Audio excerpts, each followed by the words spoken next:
Obezama ukugxeka itrend kaKhuzani yokuqukula amatshe unqumzane nenqama yezipendulo ephuma kumlandeli kaKhuzani kwaphela ukusa. Hayi uKhuzani akanithandi bukani ngiyantshela mina. Mana-ke mani wenja ungakhuluma udodi.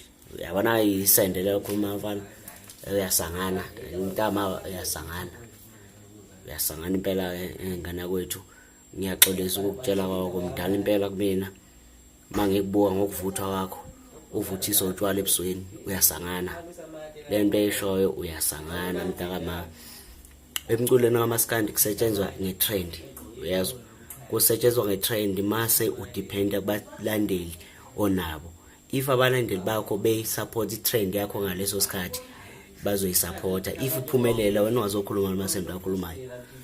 Ijongo impela liqunda amashiya. Ijongo impela lizofika ufaka ifilter. Ayifaka ifilter yiba original ukhuluma ijongo uzana masihlangana kama mic sazi ubungona ukuthi ngubani.